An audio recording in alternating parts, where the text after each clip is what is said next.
আশা করি তোমরা যে যেখানে আছো খুব ভালো আছো, আর আমিও ভালো আছি। আর আজকে তোমাদের জন্য একটা নতুন ব্লগ নিয়ে চলে এসেছি। আজ হচ্ছে বুধবার, আর এখন সময় ওই সকাল 10টা মতো। সকালবেলায় ঘুম থেকে উঠে না বাসি কাজ সমস্ত কিছু শেষ করে নিয়েছি, মানে সেরে নিয়েছি। ঝাড় দেওয়া, বাসন ধোয়া, ঘর মোছা, ঘর গোছানো সব কিছু কিন্তু আমি কমপ্লিট করে নিয়েছি। আর অনেক জামা কাপড় ছিল, সেগুলোও কিন্তু কেচে আমি ছাদে মেলে দিয়েছি। তো চলো এখন যাব রান্নাঘরে কাজকর্ম করতে। আসলে চাটা কোনো কিছুই তো খাবার দাবার বানানো হয়নি। তো দেখো আমি সমস্ত কিছু কিন্তু গুছিয়ে নিয়েছি, রান্নাঘর, এই যে ঘর, সব কিছু কিন্তু আমি গুছিয়ে নিয়েছি। আর ছেলে বিছানায় বসে বসে একটু বিস্কুট খাচ্ছে আর চা খাচ্ছে। তো ওকেও কিন্তু সকালে হরলিক্স টরলিক্স সব খাইয়ে দিয়েছিলাম। আর এদিকে দেখো জিমি খাওয়া দাওয়া করে এখানে ঘুমোচ্ছে। আর ওর খেলনা তো জানোই সবসময় ওর পাশে আশেপাশেই পড়ে থাকে। আর এদিকে টিভি চলছে। আমি কিন্তু সমস্ত ঘরটা সুন্দর করে গুছিয়ে নিয়েছি। আসলে সুন্দর করে গুছানোর পরে ওই যে জিমিটার জন্য ওর খেলনা কিন্তু ছড়াছড়ি থাকে। তো কিছু করার নেই, ওকে শান্ত রাখতে হলে এইটুকু করতেই হবে, মানে মেনে নিতে হবে। তো চলো এদিকে দেখো আজ সকাল সকাল স্নান সেরেছি, সেরে পুজোটাও সেরেছি। আর কিন্তু আমি আজকে শ্যাম্পু করেছিলাম, আর শ্যাম্পু ট্যাম্পু করে পুজোটাও করে নিয়েছিলাম। আসলে কিছুদিন হলো মানে প্রায় দিনে আমি শ্যাম্পু করতাম আর তেল দিয়েছিলাম না। তো তার আগের দিনকে মাথায় তেল দিয়েছিলাম, আর এত গরমে তেল দিয়ে থাকা যাচ্ছিল না, যার জন্য ঘুম থেকে উঠে কিন্তু আমি শ্যাম্পু করে নিয়েছি।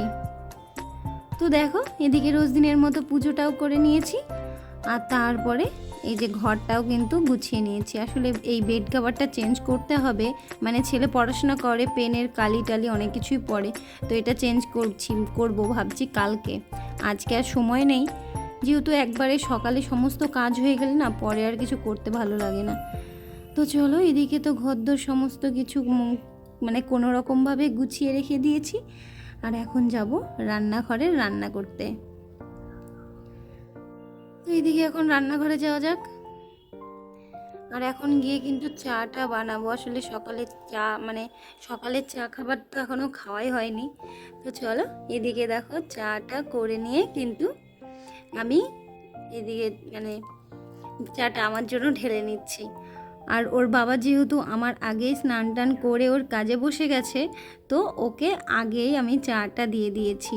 আর আমি এখন মানে আমার একটু পুজো টুজো করতে একটু লেট হয়, যার জন্য আমি এখন একদম পুজো টুজো সেরে তারপরে চা খাচ্ছি। আর ছেলে এসেছিল, ছেলে এসে আমার সাথে মানে কথা বলছিল। তো বক বক করেই দেখো চলে গেল। আর আমি এখন চাটা নিয়ে বসলাম টেবিলে। এখন একটু শান্তি করে চা খেয়ে নেব। আসলে সকাল থেকে এত তাড়াহুড়া থাকে, নিজের দিকে খেয়াল করার তো কোনো সময়ই নেই। আর জল তেষ্টাও পেয়েছিল, জলটাও খেয়ে নিলাম। সকাল থেকে ভাবি কতক্ষণে কাজগুলো শেষ হবে, তো তারপরে একটু নিজের মতো করে একটু বসতে পারবো। আর এই যে আরাম করে এখন একটু চা খাচ্ছি। আর চাটা খেয়ে কিন্তু দুপুরে রান্না কি হবে সেটাই কিন্তু করব। দুপুরে বলতে কি বলো তো, আমি একেবারেই একসাথেই করে নিই। তো এই যে চাটা খাওয়ার পরে ভাবছি রুটি করব, কারণ সকালের খাবার তো রুটি করতেই হয়। আর আমাদের বাড়িতে সকালে রুটি পরোটা যাই বলো সকালেই খায়, আর রাত্রে আর দুপুরে কিন্তু ভাতই খায়। তো এদিকে চাটা খাওয়া শেষ করেই ছেলেকে বললাম আমাদের স্নান হয়ে গেছে, তুইও একেবারে স্নান করে নে, তাহলে স্নানের ঝামেলাগুলো মিটে যায়। তো ও দেখো এদিকে ওকে শ্যাম্পু ট্যাম্পু করিয়ে দিয়েছি, আর শাওয়ার চালিয়েও এখন নাচ করে বেড়াচ্ছে আর স্নান করছে। তো তারপরে স্নান টান সেরে ও এখন নিজেই জামা কাপড় পছন্দ করলো, যে এই জামা আর এই প্যান্টটাই ও পরবে।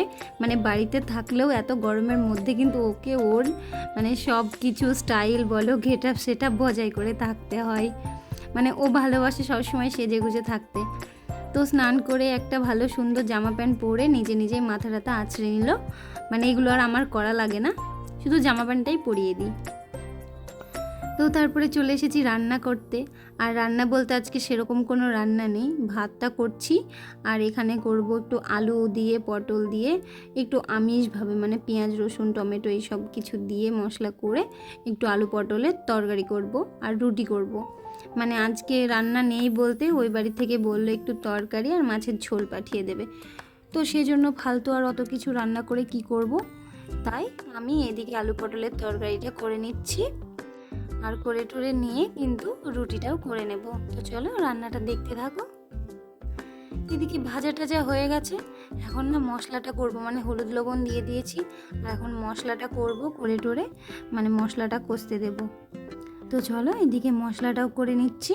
আসলে কি বলো তো, এত গরমের মধ্যে না রান্না করতে সত্যিই ভালো লাগে না, কিন্তু খেতে হবে বলেই শুধু রান্নাটা কিন্তু করতে হয়। কিছু করার নেই, আমাদের মতো হাউস ওয়াইফদের এরকম কষ্ট করেই জীবনযাপন করতে হবে, সে শীত হোক বা গরম। সেটা মানে ভাবার সময় নেই যে এটা কোন ঋতু চলছে বা শীত কি গরম, সেসব ভাবার সময় নেই।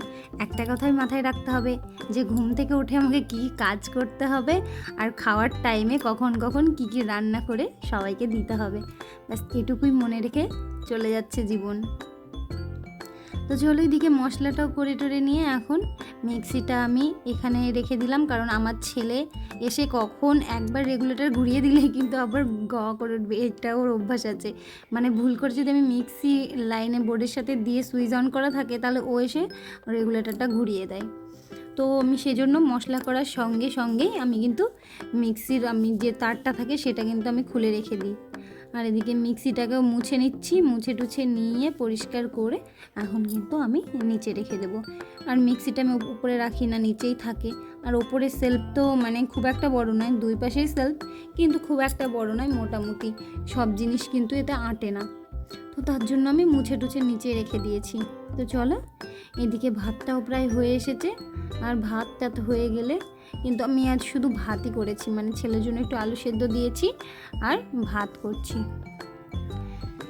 তো তারপরে ভাবলাম যে এই কটা লঙ্কা আছে, কিছুদিন থেকে এই লঙ্কাগুলো না আমি শুকাচ্ছি, মানে অতিরিক্ত অনেকগুলো লাল লঙ্কা এনেছিল, ফালতু লঙ্কাগুলো পচে যাবে নষ্ট হয়ে যাবে বলে আমি লাল লঙ্কাগুলো বেছে বেছে এই যে রোদে শুকিয়ে শুকিয়ে শুকনো লঙ্কা করে রাখছি, পরে রান্নার কাজে লাগবে।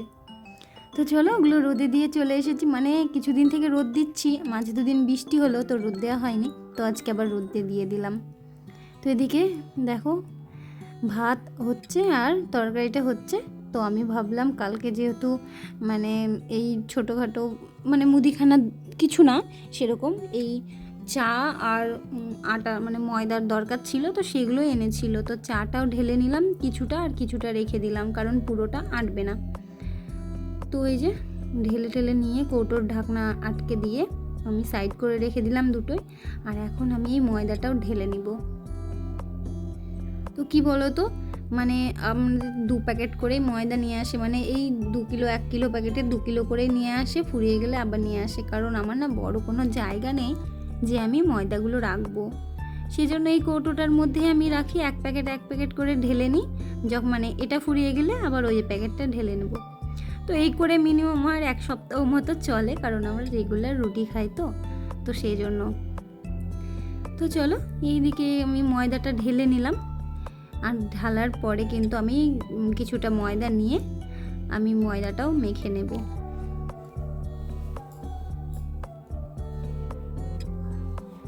এই প্যাকেটগুলো গুছিয়ে টুছিয়ে রেখে দিলাম। তো জায়গাটা পরিষ্কার টরিষ্কার করে নেব।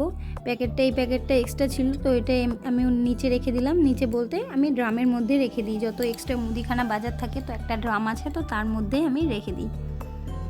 তো তারপরে এই যে চা পড়েছিল, একটু ময়দা পড়েছিল, তো সেগুলো একটু পরিষ্কার টরিষ্কার করে নিলাম। আর এই প্যাকেটটা কিন্তু আমি এখন ফেলে দেব। তো চলো এইদিকে দেখো ময়দাটাও মেখে নিয়েছি, এখন রুটি বানিয়ে নেব। আর এদিকে তরকারিটাও কিন্তু হয়ে গেছে, এখন নামিয়ে নেব। আর তার সাথে ভাতটাও কিন্তু হয়ে গেছে, আর আমি ভাতটা ফ্যান জড়িয়ে এরকম করে রেখে দিয়েছি। আর এদিকে দেখো রুটিটাও শুরু করে দিয়েছি, কারণ ছেলের খিদে পেয়েছে, ও বললো তাড়াতাড়ি রুটিগুলো করো। তো দেখো আমি সমস্ত রুটিগুলো কিন্তু একটা একটা করে এখানে করে নিচ্ছি। আর আমি কিন্তু এরকমভাবে রুটি করি, আমার কিন্তু হাতে সেরকম কোনো তাপ লাগে না। মনে হতো আগে যে তাপ লাগবে হয়তো, তো আমার কোনো হাতে সেরকম তাপ লাগে না। তো চলো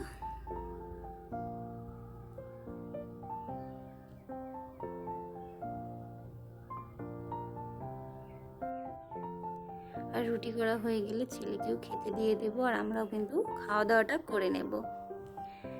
তো এদিকে রুটি হয়ে গেছে, আর দেখো রান্নাঘরের এই হচ্ছে অবস্থা।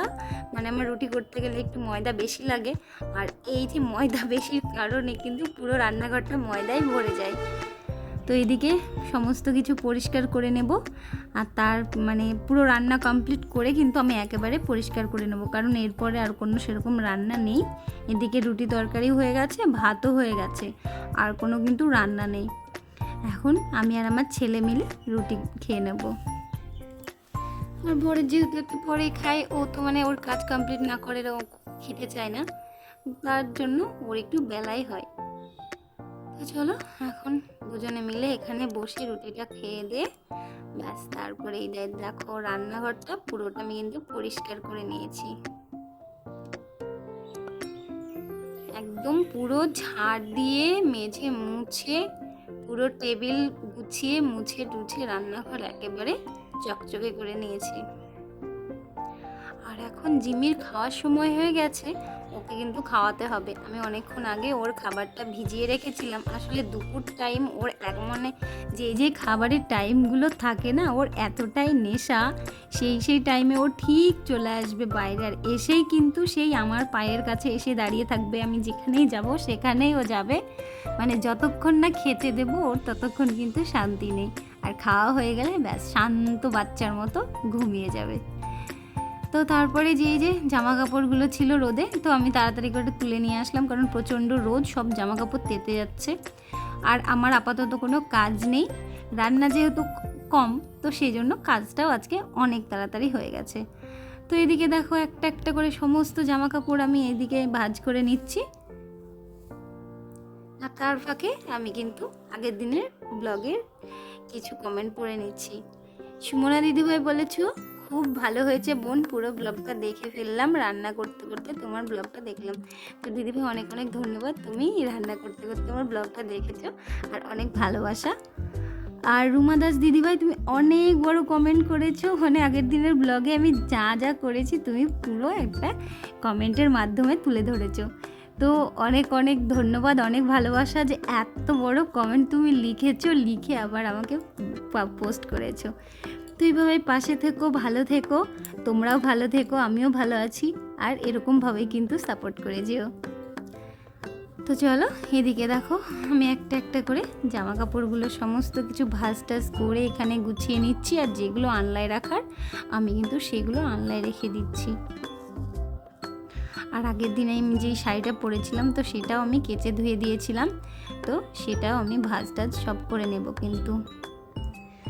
আর এই যে গামছাগুলো স্নানের টাইমে তো ভেজানো হয়, গামছাগুলো কেচে দিই, তো সেগুলো না আমি রোজ দিন এরকমভাবে মেলে দিয়ে শুকিয়ে রাখলে গামছাগুলো মানে নোংরাও হয় না, আর মানে দেখবে ছাওয়াতে গামছা রাখলে বা একটু ভেজা গামছা থাকলে কেমন একটা গন্ধ হয়, তো সেই গন্ধটাও কিন্তু হয় না। তো চলো এদিকে আমার কিন্তু ভাঁজ করা হয়ে গেছে, এই শাড়িটা ভাঁজ করলেও হয়ে যাবে। আর এই আমি আর যা গরম পড়েছে, মানে মাঝে মাঝে না সকালে ঠান্ডা পড়ে, তখন ভাবি আজকের দিনটায় একটা শাড়ি পরি, আর যেই দুপুর হয়ে যায় তখন মনে হয় বাবা আর শাড়িটা পরতে পারছি না, এবার একটা নাইটি পরি। তো আপাতত শাড়ি পরা পাট চুকে গেল, কারণ প্রচণ্ড গরম পড়েছে, আর শাড়িটারি পরতে পারবো না, জানি না আবার কবে পরবো। তো চলো দেখো এদিকে ভাঁজ টাজ করে নিয়ে একেবারে এগুলোকে কিন্তু আমি আলমারিতে তুলে রেখে দেবো, কারণ আর শাড়িটারি এখন পরবো না, আবার একটু ঠান্ডা ওয়েদার পড়লে তখন ইচ্ছে হলে তখন পরবো। তো চলো এদিকে সমস্ত কিছু ভাঁজ টাজ করে নিয়ে আমি এখন গুছিয়ে রেখে দেব। আর ছেলের যেহেতু স্কুল ছুটি চলছে, তাই আর কোনো কিন্তু সেই তাড়াহুড়া বা ঝামেলাটা নেই। তো এদিকে তারপরে মাছ টাছ নিয়ে ওরা চলে নিয়ে এসেছে ইলিশ মাছ, আর এখানে করলা দিয়ে একটু তরকারি। তো এই হচ্ছে দুপুরে রান্না বান্না, খাওয়া দাওয়া কমপ্লিট করে এখন নিজের মতো একটু রেস্ট, আর এখন একটু শুয়ে ঘুমিয়ে পড়বো। তো চলো আজকের মতো ব্লগটা এখানে শেষ করছি, সবাই ভালো থেকো, সুস্থ থেকো, টাটা, গুড বাই।